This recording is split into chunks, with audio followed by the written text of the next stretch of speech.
اعوذ باللہ من الشیطان الرجیم بسم اللہ الرحمن الرحیم۔ میری عزیز محترم بہنوں بیٹیوں، السلام علیکم ورحمۃ اللہ وبرکاتہ۔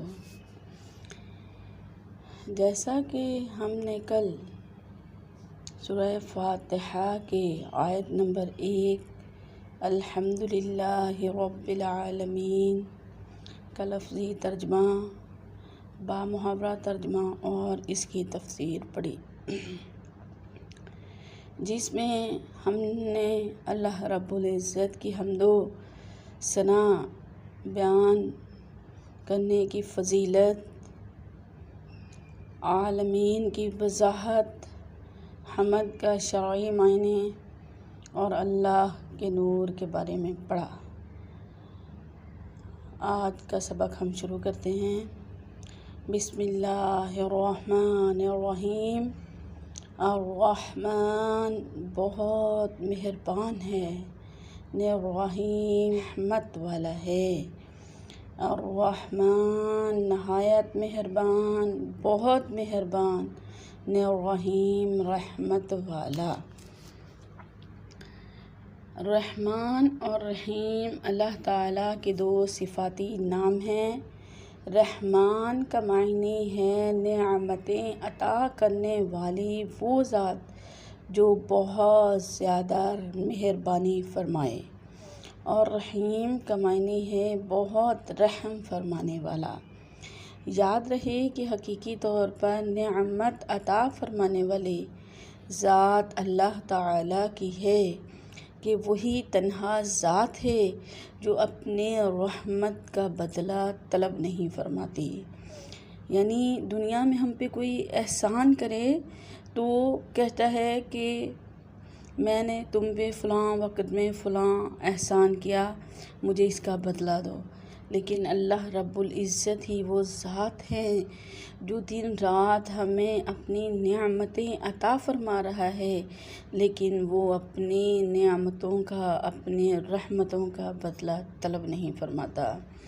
ہر چھوٹی بڑی ظاہری، باطنی، جسمانی، روحانی، دنیاوی اور اخروی نعمت اللہ تعالیٰ ہی عطا فرماتا ہے، اور دنیا میں جس شخص تک جو نعمت پہنچتی ہے وہ اللہ تعالیٰ کی رحمت ہی سے ہے، کیونکہ کسی کے دل میں رحم کا جذبہ پیدا کرنا، رحم کرنے پر قدرت دینا، نعمت کو وجود میں لانا، دوسرے کا اس نعمت سے فائدہ اٹھانا اور فائدہ اٹھانے کے لیے اعضاء کی سلامتی عطا کرنا، یہ سب اللہ تعالیٰ کی طرف سے ہی ہے۔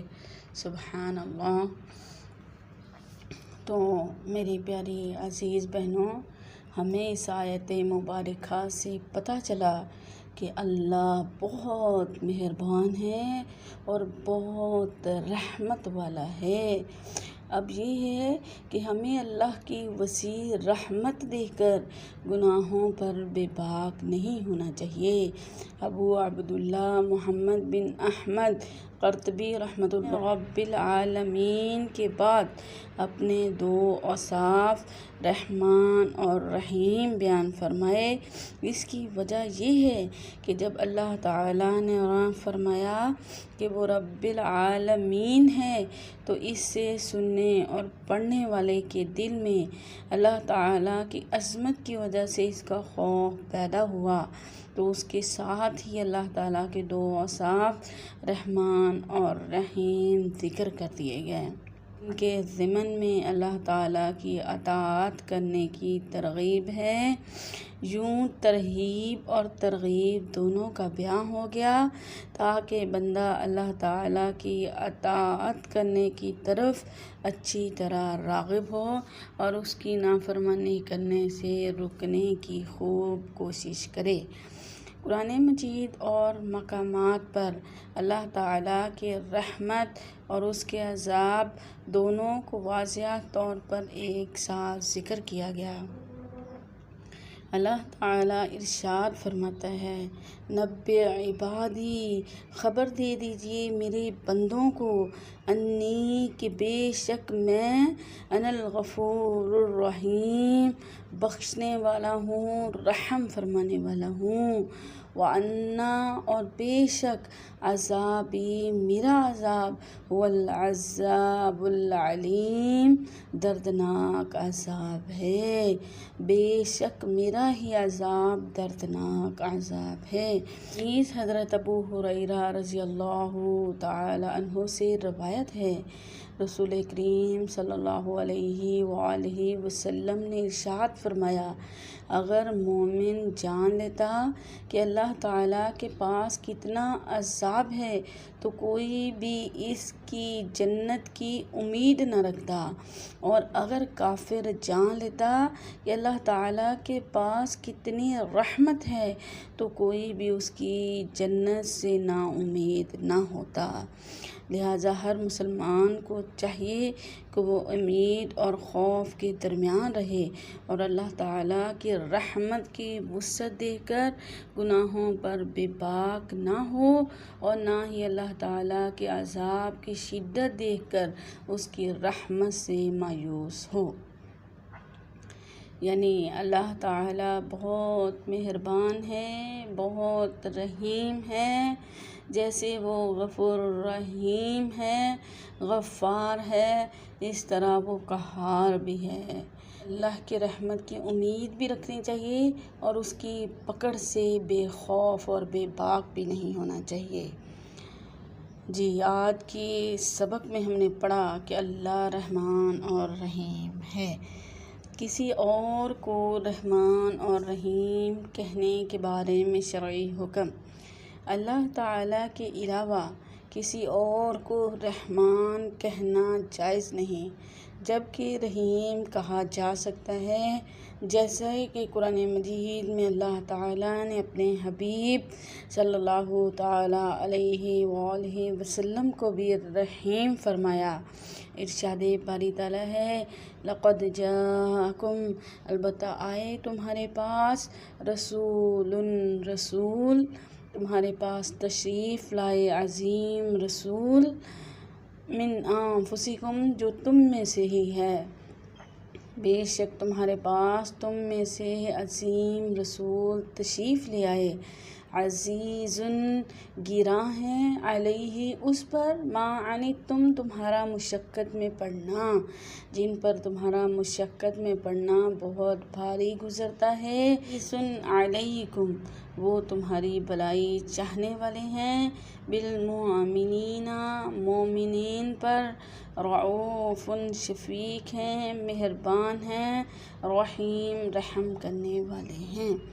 یعنی اس آیات مبارکہ میں نبی کریم صلی اللہ علیہ وآلہ وسلم کے اوصاف رعوف و رحیم بیان ہوئے، تو یعنی اللہ رب العزت حقیقی طور پہ رحیم ہے، اور باقی اللہ کی عطا سے اللہ کے بندے اللہ کے بندوں پہ رحم کرنے والے ہیں، جیسے کہ میرے اور آپ کے پیارے آقا صلی اللہ علیہ وآلہ وسلم کی شان بیان ہوئی کہ مومنوں کا مشقت میں پڑنا ان پہ گرا گزرتا ہے، وہ مومنوں پر رعوف ہیں، مہربان ہیں اور رحم کرنے والے ہیں، رحمت فرمانے والے ہیں۔ بے شک اللہ نے آپ کو تمام جہانوں کے لیے رحمت بنا کے بھیجا۔ وما علینا الا البلاغ المبین۔ صلو علی الحبیب صلی اللہ تعالی علی محمد صلی اللہ تعالی علیہ وآلہ وسلم۔ الصلاۃ والسلام علیک یا رسول اللہ وعلی آلک واصحابک یا نور اللہ۔ یا الہ العالمین، یا رب العزت، مولا تجھے تیری ربوبیت کا، تیری رحیمی کریمی کا صدقہ مولا ہم پہ بھی رحم فرما، یا الہی کرم فرما۔ مولا مجھ سمیت یہاں پہ میری جتنی طالبات حاضر ہیں، مولا ان سب پہ رحم کرم اور فضل کے دروازے کھول دے۔ مولا سب کی سب پریشانیاں، مولا جن مسائل میں یہ الجھی ہوئی ہیں، یا الہی جو مسائل ان کی زندگی کے پیش نظر ہیں، مولا سب کے سب مسائل حل فرما دے اور ان سب کو پرسکون زندگیاں عطا فرما۔ یا الہی یہاں پہ انوار المدینہ کرما والا میں یہ قرآن کریم کو پڑھنے کے لیے سمجھنے کے لیے آئیں، یا الہی ان کی قلب و نظر کو نور قرآن سے منور فرما دے۔ یا الہ العالمین پوری امت مسلمہ کی خیر فرما۔ یا الہی جہاں جہاں پہ مسلمان پریشان حال ہیں، تنگ دست ہیں، یا الہ العالمین بے گھر ہیں، بے بس ہیں، مولا ان سب کی خیر فرما۔ یا الہ العالمین سب کے تمام مسائل حل فرما۔ یا الہی ہم سب کو پیارا پیارا مکہ، میٹھا میٹھا مدینہ دکھا دینا۔ یا الہی جب تک دنیا میں زندہ ہے قرآن کریم پڑھنے اور پڑھانے کی توفیق عطا فرما۔ خیر قرآن کریم پڑھتے ہوئے روح جسم سے جدا ہو جائے۔ صلو علی الحبیب صلی اللہ تعالی علی محمد صلی اللہ تعالی علیہ وآلہ وسلم۔ الصلاۃ والسلام علیک یا رسول اللہ وعلی آلک واصحابک یا نور اللہ۔